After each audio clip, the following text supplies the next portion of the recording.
욥기 1장 12절에서 22절 말씀입니다. 욥기 1장 12절에서 22절 말씀, 오늘은 우리 드라마 바이블로 함께 말씀을 듣도록 하겠습니다. 여호와께서 사탄에게 이르시되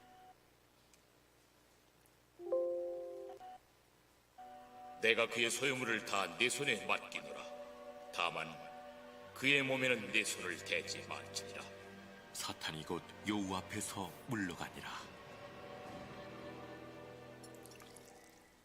하루는 욥의 자녀들이 그 맏아들의 집에서 음식을 먹으며 포도주를 마실 때 사환이 욥에게 와서 아뢰되 소는 밭을 갈고 나귀는 그 곁에서 풀을 먹는데 이다 나만 홀로 피하였으므로 주인께 아뢰러 왔다이다. 그가 아직 말하는 동안에 또 한 사람이 와서 아뢰되 하나님의 불이 하늘에서 떨어져서 양과 종들을 살라버렸나이다. 나만 홀로 피하였으므로 주인께 아뢰러 왔나이다. 그가 아직 말하는 동안에 또 한 사람이 와서 아뢰되 갈대아 사람이 새무리를 지어 갑자기 낙타에게 달려들어 그것을 빼앗으며 칼로 종들을 죽였나이다. 나만 홀로 피하였으므로 주인께 아뢰러 왔나이다.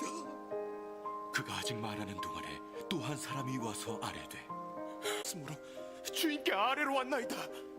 욥이 일어나 겉옷을 찢고 머리털을 밀고 땅에 엎드려 예배하며 이르되 내가 모태에서 알몸으로 나와서 온즉 또한 알몸이 그리로 돌아가올지. 주신 이도 여호와시오 거두신 이도 여호와시오니 여호와의 이름이 찬송을 받으실지니이다 하고 이 모든 일에 욥이 범죄하지 아니하고 하나님을 향하여 원망하지 아니하니라. 아멘. 여기까지 보았습니다. 우리 함께 인사 나누실까요? 우리 가정에 계시는 우리 성도님들께서도 함께 인사 나누겠습니다. 할렐루야, 성령 충만하십시오. 할렐루야, 행복하십시오. 주께서 오늘 사랑하는 우리 귀한 모든 성도들에게 하나님의 은혜와 평강이 함께 하시길 원하며, 가정에서 예배하는 우리 모든 성도들과 또 해외에서 함께 예배하는 우리 모든 성도들 가운데에도 하실 뿐만 아니라 예수 그리스도 시간에는 계속해서 지난주에 이어 오늘까지 욥기 1장 말씀을 통하여서 함께 은혜를 나누며 또 말씀을 증거하는 가운데에 우리의 삶에 다시 한번 결단할 수 있는 신앙을 도전할 수 있는 시간 되기를 소망합니다. 오늘 시간에는 그럼에도 불구하고라는 제목으로 말씀 증거하도록 하겠습니다. 우리는 지난 시간 욥에 대해서 함께 묵상하며 욥이 어떤 사람인가라고 할 때에 하나님께서 욥을 평가하시기를 그렇게 말씀하십니다. 그는 순전하고 정직하고 악에서 떠나며 그리고 하나님을 경외하는 자였다라고 하나님께서 욥에 대해서 평가하시기를 그리 말씀을 하십니다. 한마디로 성품이 온화하고 그리고 신앙적으로도 온전한 사람이며 더군다나 자녀의 축복을 많이 받았던 그런 사람이고, 거기에 부자인데 부자이면서 많은 사람들에게 존경을 받기까지 하는 그런 특별한, 그야말로 정말 최고의 스페셜한 그런 사람이라고 그렇게 말씀을 드렸습니다. 그래서 욥을 보며 기도할 때에 우리는 어떻게 기도할까요, 여러분? 주님, 나도 욥과 같은 경건한 영적인 예배자가 되게 하시고 가정에서는 영적인 아비가 될 수 있는 은혜를 달라라고 그렇게 기도할 수 있도록 우리에게 욥은 하나의 큰 롤 모델이 되었습니다. 또 하나님께서 사탄 앞에서 욥을 자랑하는 모습을 보면서 주님, 나도 이 시대 가운데에 하나님께 근심을 끼쳐드리는 그런 인생이 아니라 하나님께 자랑이 되는 그런 인생으로 살아가게 해달라는 그런 기도를 할 수 있을 만한, 우리 가운데에 욥을 생각하면 욥기를 읽을 때에 가장 먼저 드는 생각이 무엇입니까? 바로 욥 하면 욥은 고난의 대명사라고 생각을 해서 욥 하면은 고난 받았을 때, 그리고 고난 가운데 있을 때에 욥기서를 권면할 뿐만 아니라 욥을 생각하라고 그렇게 권면하고 위로를 합니다. 그렇다면 하나님께서 정말로 단순히 욥이라고 하는 사람을 통하여서 우리가 고난을 당했을 때에 그 고난을 깊이 더 생각하고 묵상하라고 그 이유에서만 하나님께서 우리에게 욥기를 허락해 주셨을까? 단순히 고난의 문제일까? 아니요, 그렇지. 그러나 고난 때문만에 우리에게 이와 같은 말씀을 주지는 않았다라고 하는 것입니다. 하나님께서 욥이라고 하는 신앙의 사람을 기록하시고 우리에게 알게 하기를 원하는 이유는, 우리가 알기 원하는 이유는 무엇인가 하면은 한마디로 이렇게 정의할 수 있습니다. 그럼에도 불구하고 신앙생활을 할 수 있도록, 깨달을 수 있도록 우리에게 욥이라고 하는 사람을 소개한 줄 믿습니다. 여러분, 하나님이 사단 앞에서 욥을 자랑하니까 사탄이 욥을 두고 하나님에게 무엇이라고 이야기를 했습니까? 하나님, 욥이 어찌 까닭 없이, 어찌 이유 없이 하나님을 경외하겠습니까? 하나님께서 그로 하여금 그의 삶을 둘러서 복을 주시며 그의 자녀들을 축복하셨을 뿐만 아니라 모든 사람들 가운데에 동방에서 가장 복된 자로서 모든 사람에게 존경을 받을 만큼 그를 정말로 위로 아래로 모든 이 상황 가운데서 둘러쳐 주시고 보호해 주시니 욥이 하나님을 경외하는 것 아니겠습니까? 저라도 하나님께서 그리 해주신다면 하나님을 그렇게 경외할 수 있지 않겠습니까? 하나님, 만약에 욥에게 주셨던 그 모든 울타리들을 거두시고 그가 누리고 있는 모든 것들을 다 빼앗아 보십시오. 그렇다면 욥도 별 수 없이 하나님을 저주하고 하나님을 원망하며, 하나님 정말로 그런가 할 우리가 예수를 믿고 신앙생활하는 그 이유가 여러분 무엇입니까? 우리가 예수 믿고 정말로 팔자 고치고 조금 살아가는 데 있어서 복받고 잘 살고 내 자녀가 잘 되고 예수 믿음으로 말미암아 부자 되어서 예수 믿는 것이 인생의 전부 가운데에 정말로 복받는 삶이다 라고 하는 것, 물론 그런 부분들도 분명히 있겠죠. 예수를 믿음으로 말미암아서 하나님이 주시는 은혜와 또한 이 땅 가운데 허락하여 주시는 평강의 복뿐만 아니라 물질의 복을 받아 누리는 삶을 분명 살 수 있기도 할 겁니다. 그러나 여러분, 그것 때문에, 그것이 우리가 신앙생활하는 데 있어서, 우리가 예수를 믿는 데 있어서 그것이 우리에게 전부가 되어진다라고 한다면, 결코 그것만 되어지지 못한다라고 한다면은 하나님을 떠나서 살 수밖에 없다라고 하는 방증 아니겠습니까? 사탄은 우리를 속이기 위해서 계속해서 여러분 우리를 헷갈리게 합니다. 우리의 마음을 계속해서 빗듭니다. 무엇이라고요? 바로 무엇 때문이라고 속이는 겁니다. 그러나 여러분, 지난주에도 말씀을 드렸다시피 우리가 신앙생활하는 이유는, 우리가 신앙생활하는 그 자체는 여러분 무엇입니까? 하나님 그 자체가 우리의 신앙생활의 이유가 되어야 하며 하나님 그 자체가 우리의 신앙 고백이 되어야 할 줄 믿습니다. 하나님 그 자체, 바로 예수 그리스도를 믿는 믿음이 바로 우리가 신앙생활하는 이유가 되어야 할 줄 믿습니다. 오늘 사랑하는 귀한 성도들과 믿는 것, 그것 자체가 우리의 신앙생활하는 이유가 되어지는 저와 우리 모든 성도들 되어지시기를 주의 이름으로 축원합니다. 물론 여러분, 우리가 이 땅을 살아가면서 신앙생활을 하며 살다 보면은 이해되지 않는 일들이 정말로 많이 있습니다. 여러분, 우리가 짧지 않은 신앙생활을 하고 또 짧지 않은 인생을 살아갑니다.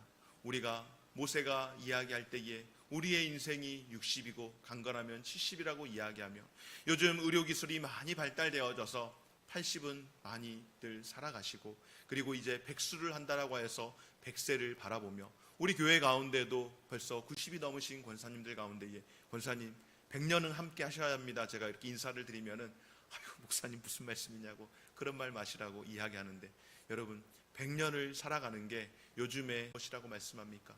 우리의 인생이 60이요 70이요 강건하면 80일지라도 어떻습니까? 우리의 인생은 하늘 가운데에 저 하늘 가운데에 더군다나 어두운 그 우주 가운데에 그냥 점 하나 찍히는 정도의 시간이 우리의 인생의 시간이라고 말씀을 합니다. 그런 인생을 우리가 살아가고 있는데 여러분 그런 인생을 살아가면서도 우리 안에서 잘 이해되지 않는 잘 납득되지 않는 그런 일들이 얼마나 많이 있습니까? 오직 저뿐이겠습니까? 아마 이곳에 계시는 우리 모든 성도님들, 가정에서 예배하시는 우리 모든 성도님들 동일하게 그런 마음 들지 않겠습니까? 왜 우리 가정에 이런 일들이 일어나야 하는가? 왜 우리 부모님에게 이런 안타까운 일들이 일어나야 하는가? 왜 우리 남편에게, 내 자녀에게, 우리 가정에 이런 어려움과 이런 아픔들이 찾아와야 하는가? 여러분들에게 있습니다. 여러분, 그럼에도 불구하고 이 세상의 모든 일들이 다 이해가 되지 않지만, 이해가 되지 않는 일들이 너무 많이 있지만은 그럼에도 불구하고 우리는 살아갈 수 있는 분명한 이유와 목표가 있는 줄 믿습니다. 오늘 첫 번째로 함께 살피기를 원하는 것은 욥의 그런 아름다운 인생 가운데에, 욥의 그런 복된 인생 가운데에 여러분 무엇이 찾아왔습니까? 고난이 찾아왔습니다. 욥에게 너무나도 큰 어려움이 찾아왔습니다. 하루는 욥의 자녀들이 그 맏형의 집에서 포도주를 마시며 음식물을 먹으며 함께 교제하고 있는데, 아마도 그의 아버지 욥이 그의 자녀들의 생일을 축하하면서 늘 함께 모였고, 뿐만 아니라 워낙 아버지의 그 귀한 아주 우애하는 그런 형제들이 어느 날 하루 함께 모여서 식사를 하며 즐거운 시간을 보내는 중 안타까운 사자의 소식이 들려왔습니다. 종이 와서 무엇이라고 합니까? 사환이 욥에게 와서 아뢰되 소는 밭을 갈고 나귀는 그 곁에서 풀을 먹는데 스밧 사람이 갑자기 이르러 그것들을 빼앗고 칼로 종들을 죽였나이다. 나만 홀로 피하였으므로 주인께 아뢰러 왔나이다. 아멘. 스밧 사람들이 와서 도적대가 왔다라고 이야기하는 겁니다. 갑자기 찾아와 칼로 위협을 하며 소와 나귀, 그러니까 재산을 다 빼앗고 종들을 죽였다라고 하는 보고가 들어왔습니다. 여러분, 이 또한 이것이 결코 쉽지 않은 일이며 이것이 굉장한 큰 시련거리이긴 하지만은 그래도 어떻습니까? 여기에서 조금 받는 것입니다. 재산상의 손해 조금 받고 다시 힘을 얻으면 괜찮지 않겠습니까? 그런데 계속 되어집니다. 그가 아직 말하는 동안에 또 한 사람이 와서 아뢰되 하나님의 불이 하늘에서 떨어져서 양과 종들을 살라 버렸나이다. 나만 홀로 피하였으므로 주인께 아뢰러 왔나이다. 두 번째로 또 시련이 찾아왔습니다. 하늘에서 불이 떨어져서 양과 종들을 다 태워서 살라버렸다라고. 양이 7,000마리가 한꺼번에 다 죽었습니다. 사탄이 재앙을 내림으로, 사탄이 하늘에서 불을 내림으로 인하여서 여러분 그 가운데에 수많은 짐승이 다 타 죽었다라고 한번 생각을 해보십시오. 여러분, 짐승들, 화재 가운데에 짐승들 타는 냄새 한번 맡아보셨습니까? 굉장히 역겹고 굉장히 쾌쾌합니다. 그런데 이게 한두 마리가 아니라 수천 마리가 그렇게 죽게 되었다라고 한다면, 최근에 코로나 팬데믹으로 인하여서 많은 사망자들이 발생되어지고, 특별히 인도 땅 가운데에는 그곳의 이 장례법, 장례 문화 자체가 우리와 너무나도 다릅니다. 사실은 경제적으로 많이 어렵기 때문에 그렇게 하는 것도 있고, 또 그들 문화가 화장하는 문화이기 때문에 그런 것도 있지만은 겐지스강 주변으로 해서 화장을 하는데 너무나도 많은 시신들이 쌓이다 보니까는 이걸 뭐 하루 24시간 동안 아무리 돌려도 해결할 수 없는데, 그 냄새가 정말로 사방 몇 킬로를 진동하는데 그것보다 더 고역스럽고 그것보다 더 고통스러운 일이 없다라는 그런 이야기를 뉴스를 통해서 듣게 되었습니다. 여러분, 7,000마리라고 하는 이 많은 짐승이 그렇게 다 타죽게 되었을 때에 그것은 한마디로 아비규환이 따로 없는 정말로 끔찍한 그런 모습이 아니었겠습니까? 그런데 그런 와중에 계속해서 저주가 들려옵니다. 17절 말씀 가운데에 그가 아직 말하는 동안에 또 한 사람이 와서 아뢰되 갈대아 사람이 새 무리를 지어 갑자기 낙타에게 달려들어 그것을 빼앗으며 칼로 종들을 죽였나이다. 나만 홀로 피하였으므로 주인께 아뢰러 왔나이다. 이번에는 재산 가운데에서도 가장 가치가 높은 소중한 재산인 낙타를 그렇게 죽이는 것입니다. 낙타를 이 갈대아 사람들이 새 떼로 찾아와서 종들을 죽이고, 그리고 이 재산적 가치가 높은 낙타를 가지고 빼앗아 가지고 가는 겁니다. 그래도 여러분, 여기까지는 견딜만 한 것 아니겠습니까? 종들이 죽은 것이 너무나도 안타까운 일이고, 재산상의 큰 손실을 입은 것이 너무나도 안타까운 일이지만은, 여러분, 세상에서 살아가면서 가장 적게 손해보는 것이 물질 손해보는 것이라고 그렇게 이야기하지 않습니까? 재산상의 손해를 보는 것은 그나마 견딜만 하고 고통스럽지만은 그래도 다시 열심히 살아가면서 일을 해낼 수 있는 것 아니겠습니까? 문제는 오늘 18절과 19절에서 욥의 가슴을 참담하게 찢게 합니다.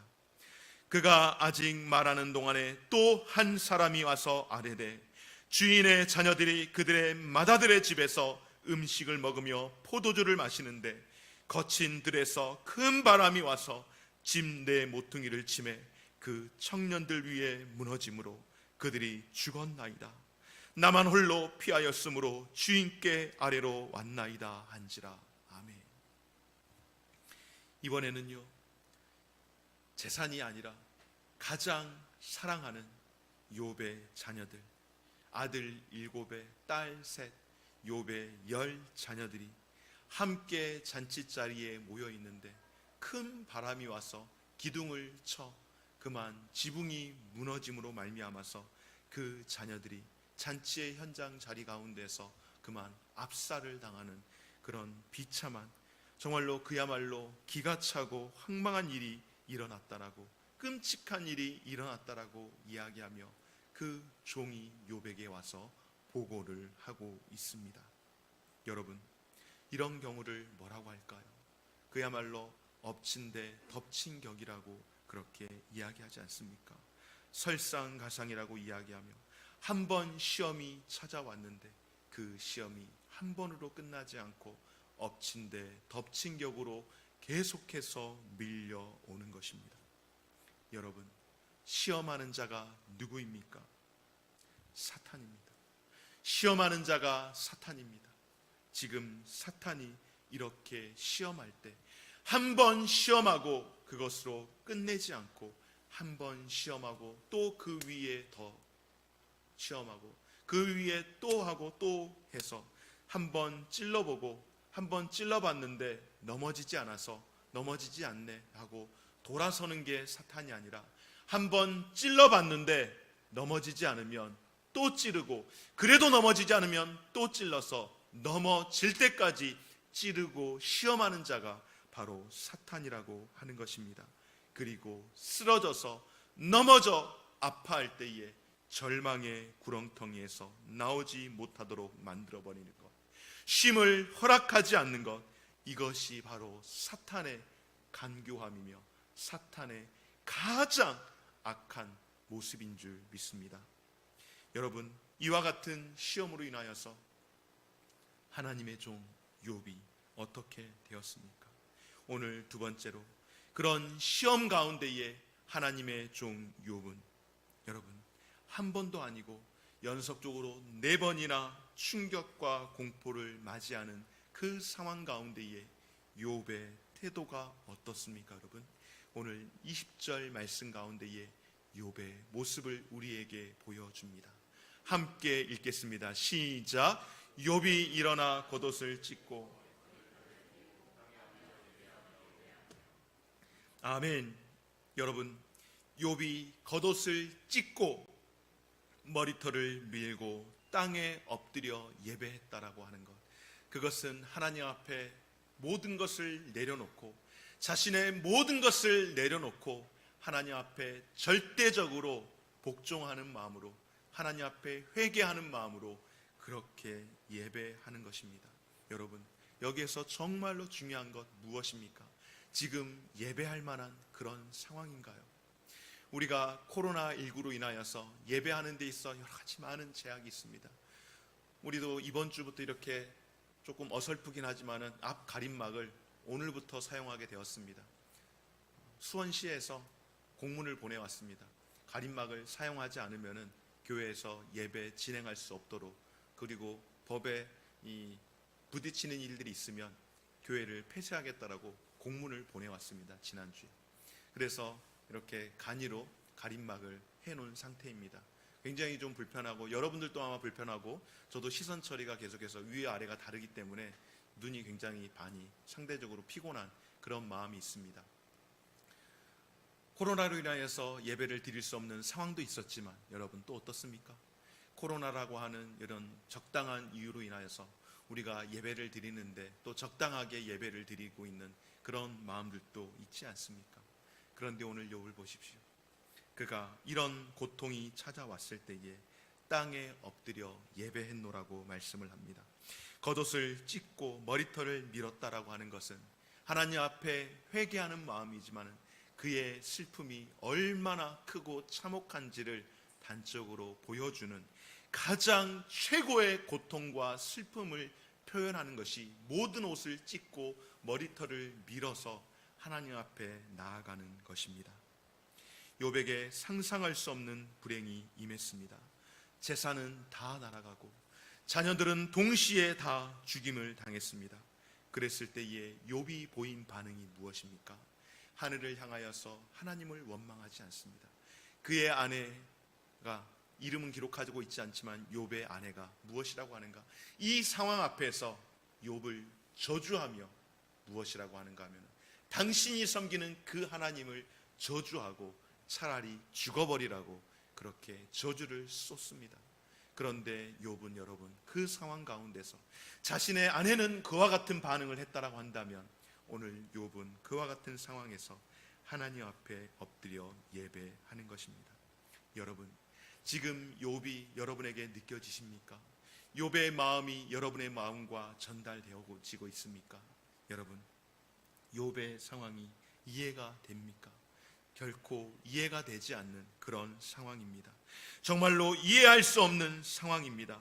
그럼에도 불구하고 이런 환난과 이런 어려움 가운데서 욥의 반응은 하나님 앞에 예배하며 하나님 앞에서 자신이 죄인됨을 인정하고 자신이 피조물됨을 인정하고 절대자이신 그분 앞에 지금 엎드려 욥이 예배하고자 합니다. 물론 욥의 이 상황이 결코 이해가 되지 않습니다. 여러분, 어떻게 이런 일이 일어날 수가 있겠습니까? 이해가 되지 않습니다. 내가 그 상황이 되어진 듯 싶어서 이 욥기의 말씀을 수도 없이 읽었지만은 다시금 이번 지난주부터 욥기의 말씀을 보면서 욥기의 말씀을 계속해서 읽고 특별히 1장 말씀 이 부분을 수도 없이 읽으면서 제 감정이 같이 느꼈던 것은 너무나도 가슴이 답답해지고 이 답답한 가슴이 호흡을 할 수 없을 만큼 먹먹해져서 정말로 가슴이 어떻게든 뭐가 이렇게 뻥 뚫렸으면 하는 그런 답답함들을 경험하는 그런 시간이었습니다. 하물며 저조차도 이 말씀을 통하여서 계속해서 반복해 읽을 때에 가슴이 답답함을 느끼는데 욥의 그 심정은 여러분 어떠했겠습니까? 기가 막히는 그 욥의 심정. 그런데 여러분, 우리가 예수 믿는 것이 신앙생활하는 것이 오늘 욥의 모습을 통하여서 다시 한번 우리의 신앙을 도전하는 것은 바로 욥의 신앙생활이 이와 같아야 하더라는 것입니다. 무엇인가? 신앙생활하는 그 이유가 여러분 욥에게 있어서 신앙생활하는 그 이유가 바로 하나님이 되더라고 하는 사실입니다.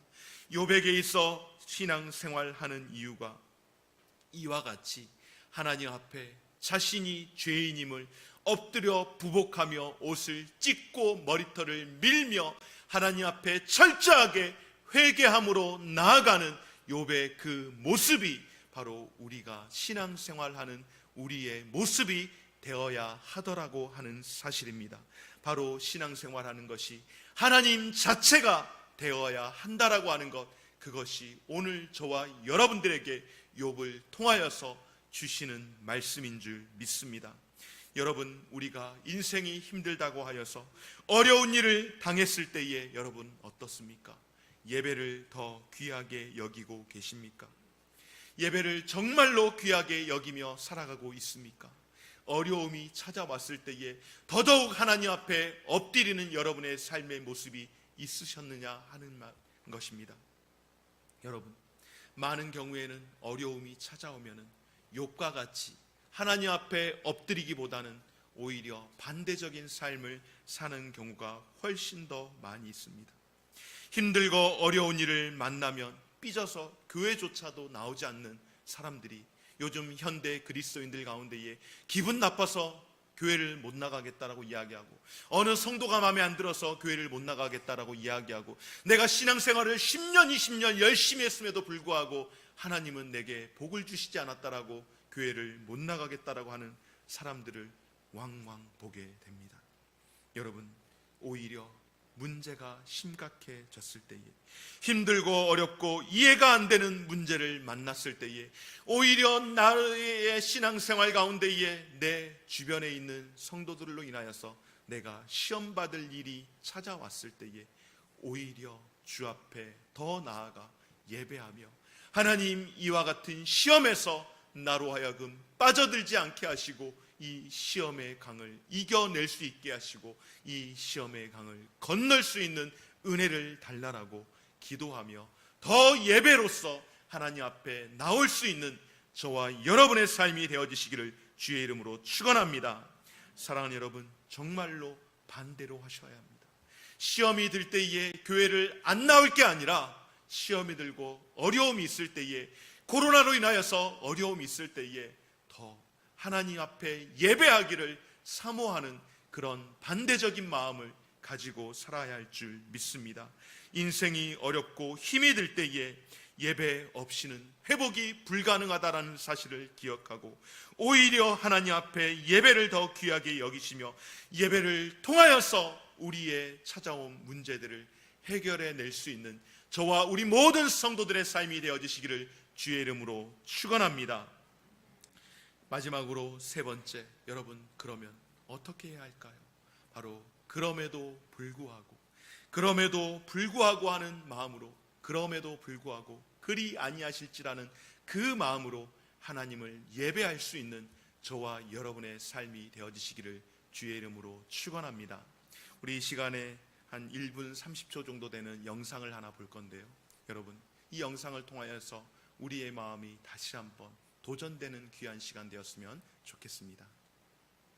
그리고 내가 아픈 것도 이게 은혜인 것 같아요. 이 질병 자체는 은혜가 아닌데 이걸 통해 하나님을 알게 됐고 하나님이 나를 붙드는 통로가 됐고, 이런 몸일지라도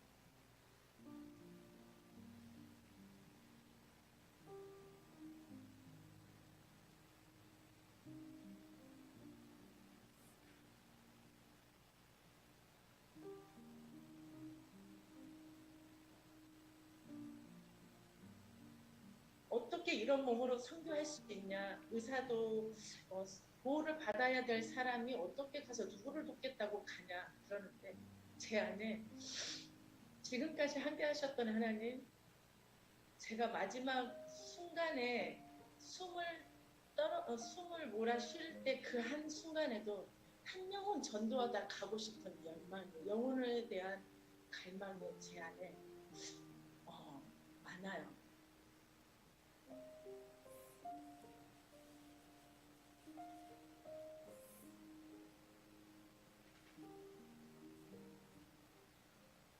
네, 기아대책에서 파송받은 이성수 선교사님의 짧은 영상입니다. 선교사님의 교회 가운데에 아픈 것도 하나님의 은혜인 것 같습니다. 아픔 자체가, 이 질병 자체가 분명 은혜는 아니지만, 이 질병은 내게 은혜는 아닌 것은 맞지만은, 그러나 이 아픔 자체가 내게 은혜가 되는 것은 이 질병으로 인하여서 오히려 하나님을 알게 되었고, 오히려 이것을 통하여서 하나님께서 나를 붙드시는 통로가 되었다라는 것을 알게 됨이 은혜라고 고백하시는 선교사님의 마음이 이해가 되십니까?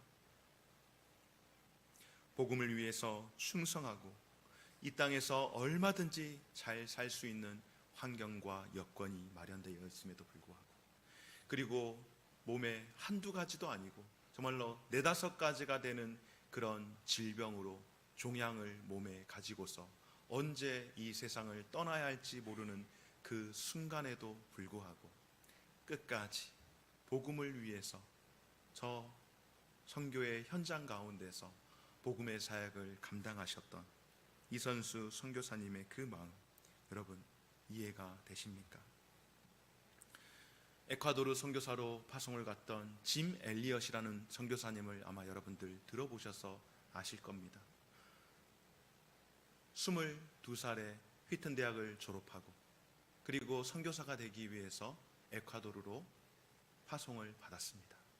에콰도르 인디오 마을 부족에 도착하는 그 자리, 그 현장에서 살해를 당하여서 죽었습니다.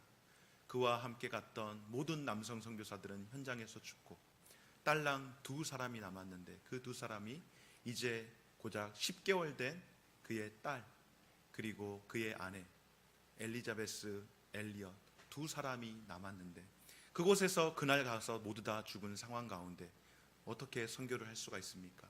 다시 미국으로 들어와서 미국에서 2년 정도 있다가 이 짐 엘리엇 선교사님의 그 선교 사역을 대신하기 위해서 그의 아내 되었던 엘리자베스 엘리엇 선교사께서 그의 어린 딸 2살 된 딸을 데리고 다시 그 부족으로 갔습니다. 공교로운 것인지 감사한 것인지는 모르겠으나 그 부족에서는 여성들은 죽이지 않는다라고 하는 그런 전통이 있어서 그곳에 들어갈 수 있게 되었고, 그리고 그곳에서 선교 사역을 할 수 있게 되었습니다. 16년의 선교 사역을 마치고 이제 다시 본국으로 귀국할 때에 그곳에서 놀라운 역사가 일어났습니다. 어떤 일이 일어났을까요? 그 인디오 부족 마을 가운데에 최초의 교회가 세워졌고, 그리고 그 부족에서 예수를 믿는 청년이 미국으로 보내져서 신학을 하게 되어지고 목회자가 되어서 자기 부족으로 오게 되는 놀라운 역사가 일어났습니다. 그리고 엘리자베스 엘리엇 선교사님이 이제 본국으로 귀환할 때에 어떻게 우리에게 이런 큰 은혜와 사랑을 입혀주셨느냐라고 그 부족원들이 물을 때에 지난 18년 전 여러분들에게 찾아왔던 그때의 그 4명의 남성들 가운데에 그 한 사람이 나의 남편이었노라고 그렇게 이야기할 때에 그것이 그 모든 이들에게 정말로 따뜻한 은혜의 고백이 되었고, 그 일로 인하여서 그 부족 국가가 다 모두가 예수를 복음을 영접하게 되는 그런 놀라운 일들이 있었다라고 하며 짐 엘리엇 선교사의 일대기를 통하여서 우리에게 영화로도 소개했던 이야기가 있습니다. 여러분, 이런 분들이 어디 이선수 선교사님이나 짐 엘리엇 선교사님들 뿐이겠습니까? 이런 분들이 꽤나 많이 있습니다. 이 시대와 이 세상을 살아가면서 이런 삶을 살아가는 분들이 참으로 많이 있습니다. 여러분, 그분들이 무슨 특별한 잘못을 했었을까요? 이선수 선교사님께서 어떤 큰 잘못을 저질러서 그런 큰 질병을 경험하게 되었을까요? 짐 엘리엇 선교사가 대학을 졸업하자마자 선교사로 파송을 받았을 때에 그에게 우리가 알지 못하는 어떤 큰 죄짐이 있어서 그에게 그런 고난이 찾아왔을까요? 이 땅에서 얼마든지 잘 살 수 있고 이런 직업이 아니라도 다른 여러 가지 영향들로 인하여서 복음을 위해 귀한 사역을 감당할 수도 있었음에도 불구하고 이런 사역을 감당하면 무엇일까요? 엘리자베스 엘리엇 선교사님이 이런 사역을 끝까지 감당하고 이선수 선교사님이 이런 사역을 감당하는 이유가 무엇일까요? 바로 그럼에도 불구하고 그리 아니하실지라도라고 하는 그 믿음의 고백과 그 은혜의 기쁨 때문 아니겠습니까? 코로나19로 인하여서 이선수 선교사님뿐만 아니라 지금 수많은 선교사님들 가운데에 코로나 백신을 제때 접종받지 못하고 코로나 확진으로 인하여서 아무것도 할 수 없이 누워만 있다가 살아나신 분들도 있지만 그 질병으로 인하여서, 코로나로 인하여서 세상을 현장에서 뜨신 수많은 선교사님들, 제 주변에도, 그리고 제가 알고 있는 선교사님을 하나 건넌 다리에 선교사님들 가운데서도 천국을 떠나신 분들이 적지 않게 있습니다. 여러분, 교회밖에 모르고 복음밖에 모르고 가정밖에 모르고 주님을 위해서 그토록 헌신하고 충성했음에도 불구하고 시한부 인생을 사는 것을 보면 우리의 삶에 정말로 이해되지 않는 일들이 너무나도 많이 있음을 보게 됩니다. 사랑하는 여러분, 이렇게 이해할 수 없는 상황임에도 불구하고 그런 속에서 하나님을 찬양할 수 있겠습니까? 이해될 수 없는 상황임에도 불구하고, 그럼에도 불구하고 주님 당신은 내 인생의 소망이 되시고, 그럼에도 불구하고 주님 당신은 내 삶 가운데에서 내 인생의 전부가 되십니다라고, 그렇게 그럼에도 불구하고 주님을 찬양하며 주님은 찬양받기 합당한 분이시라고 그렇게 찬양할 수 있겠습니까? 오늘 욥이 바로 그것을 우리에게 가르쳐 주고 있습니다. 욥이 인생의 어두운 터널을 만나게 되었을 때에, 욥이 지금 인생의 밤을 만나게 되었을 때에, 그럼에도 불구하고 욥이 죄를 범하지 않고 머리를 밀며 하나님 앞에 예배했다라고 말씀합니다. 오늘 21절과 22절 말씀 한번 다 같이 읽어볼까요? 함께 읽겠습니다. 시작. 이르되 내가 모태에서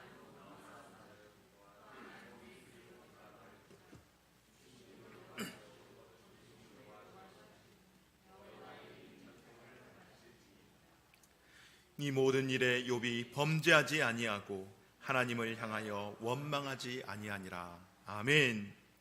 우리가 이해할 수 없는 일들을 만났을 때, 엎친 데 덮친 격으로 문제가 찾아온다라고 할 때에 우리의 신앙 고백 또한 그럼에도 불구하고의 신앙 고백이 되어야 할 줄 믿습니다. 문제가 생겨서 낙심이 될 때가 있습니다. 문제가 생겨서 힘이 들고 어려울 때도 분명 있습니다. 그러나 여러분, 낙심된다고 원망하고 좌절하고 포기하며 교회를 떠나는, 신앙을 떠나는 삶은, 그보다 더 어리석은 삶은 없습니다. 그것은 하나님께서 우리 가운데 허락하신 생각이 결단코 아닙니다. 누가 주는 생각일까요? 사탄이 우리에게 주는 생각 아니겠습니까?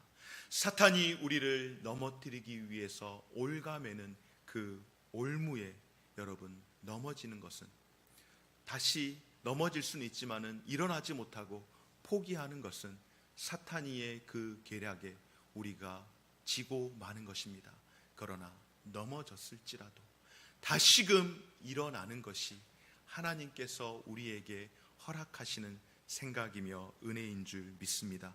문제를 만나면 만날수록 하나님을 예배하는